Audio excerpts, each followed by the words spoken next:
Қазақстан мұсылмандары діни басқармасының Хикмет студиясы ұсынады.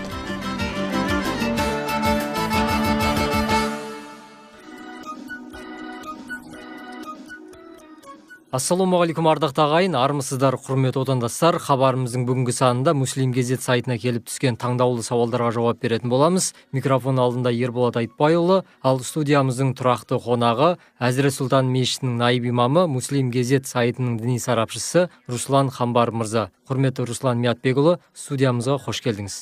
Рахмет.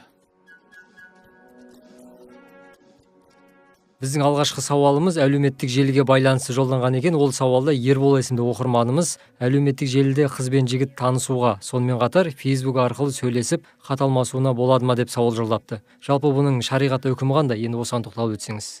Бисмиллахир-рахманир-рахим. Алхамдулиллахи раббил аламин. Вассалату вассаламу аля расулина саййидил мурсалин. Ассаламу алейкум ва рахматуллахи ва баракатух. Қазіргі таңда қоғамда әсіресе жастардың арасында әлеуметтік желі пайдаланушылар өте көп.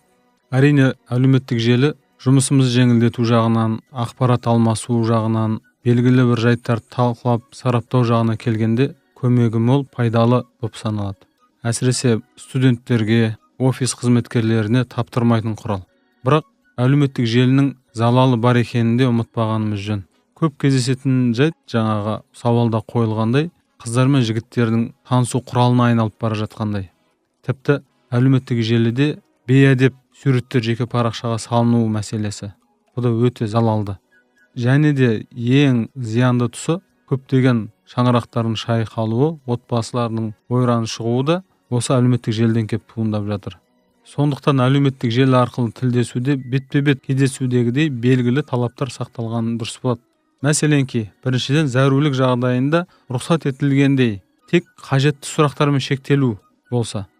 Екіншіден, сөйлесу барысында аса салмақтылық, ой тазалығы және жөнсіз әзіл қалжың араластырмай, бос сөздерді қоспай сөйлесе, яғни сөздерді қолдануда әдеп шеңберінен аспаса, әрине неге пайдасын көрмеске. Енді бұл жоғарыдағы талаптар неден туындап жатыр? Құранда әйел кісілерге қаратылып айтылған: қылымсып сөйлемеңдер, онда жүректерінде дерті бар әлдекім дәмеленеді, әдеттегі сөзді сөйлеңдер деген аят бар. Байқап отырсаңыздар, аят тілдесуге емес, қылымсып сөйлеуге тыйым салып тұр. Тағы да бір жайт, пайғамбарымыз Мұхаммед алейхиссалату вассалам былай деп айтады: шын мәнінде шайтан адамның қан тамырымен жүреді. Ондағы мақсат адам арбауға, азғырылуға бейім тұрады. Сондықтан әлеуметтік желіде әдеп сақталса, игілікке пайдаланылса болады, әйтпесе рұқсат жоқ. Сонымен қатар тағы да бір ескеретін жайт, әлеуметтік желідегі хат алмасушылар бір-біріңе ар-намысына тимейтіндей құрметтеп сөйлеуді ескеру керек. Және де өздерінің жеке парақшасына бейәдеп, жартылай жалаңаш суреттерін қою да қатаң тыйым салынады. Жақсы, рахмет. Тыңдарманымыз толыққанды жауап алды деген үміттеміз. Енді келесі сауалға көшетін болсақ, Әділ есімді тыңдарманымыз қыз алып қашуға байланысты жолдаған екен. Ол өз сауалында былай дейді: қыз алып қашу туралы дінімізде не дейді? Ең әуелі бұл жерде адам бостандығы, оның құқығы мәселесін қарастыру керек. Шариғатымызда адамның бостандығына және оның ар-намыс құқығына қол соғу үлкен күнә болып саналады. Қыз алып қашуда сол қатарда. Пайғамбарымыз Мұхаммед алейхиссалату вассалам соңғы қажылығында қасиетті Меккенің топырағында тұрып, құрбан айт күні мұсылмандарға қарата былай деп айтқан: расында сендердің қандарың, мал дүниелерің және ар-намыстарың бір-біріңе осы қасиетті Мекке қаласы, осы қасиетті қажылық айы, осы қасиетті құрбан айт күніндей қастерлі, яғни қол соғуға тыйым салынады деп айтқан. Ал енді біздің ата заңымыз бойынша да мұндай әрекет қылмыс саналады. Адам ұрлау және бас бостандығына айыру заңмен жазаланады деген бап бар. Енді салтқа келетін болсақ, қыз мұраты кету деген сөз бар. Теңін тапқан қыздың жолын байламау деген дәстүр де бар. Қазақтың бұл дәстүрі шариғатқа негізделген. Мәселен, айтатын болсақ, шариғатта қыз тұрмысқа шығарда әкесінің немесе әкесінен кейінгі қызға жауапты, шариғаттың тілімен айтқанда уәлидің рұқсаты, батасы керек.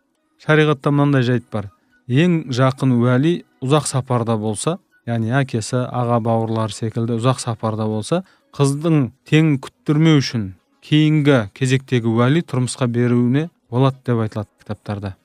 Енді өмір болғаннан соң мынандай бір жайттар болса, қыздың шаңырағында қыздың аға бауыры немесе туысқандары қаза тапса, бірақ қызды айттырмақ болып құда түспек болып жатса, әрине қыздың үйіне құда түсіп келу бұндай жағдайда ерсі көрінеді.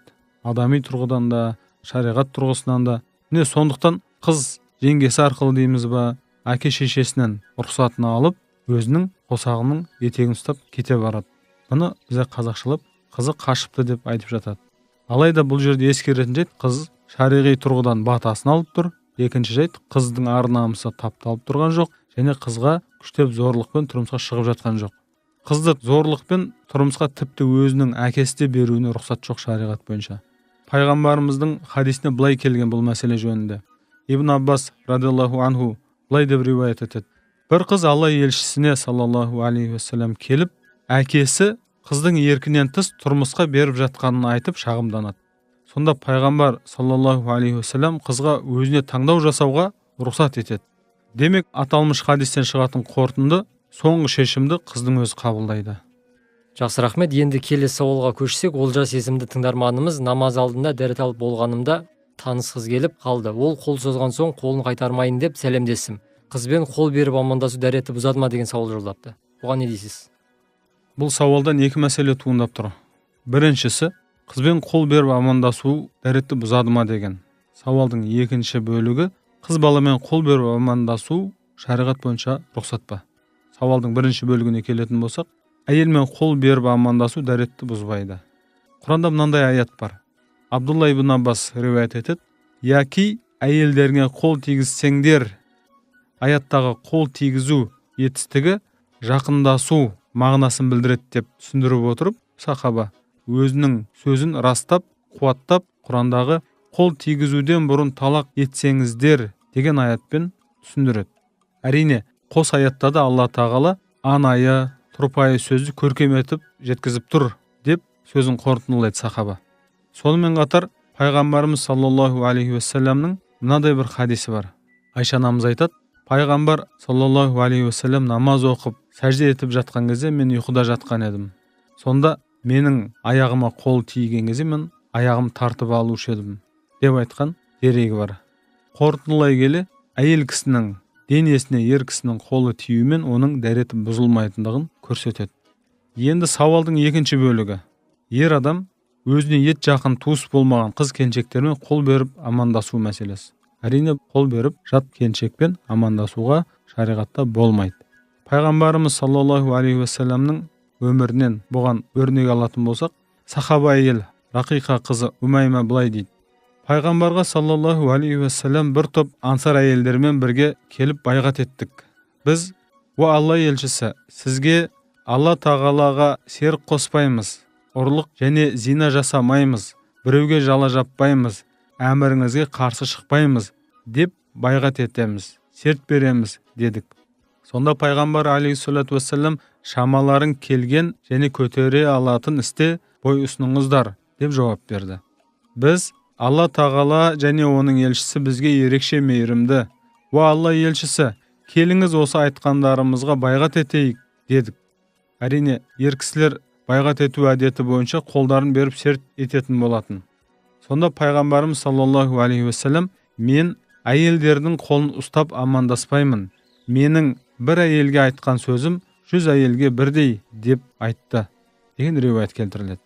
Сондай-ақ Айша анамыз, Алла одан разы болсын, мынандай деректі келтіреді. Алла елшісі саллаллаху алейхи уассалам ешбір әйелдің қолын ұстамаған.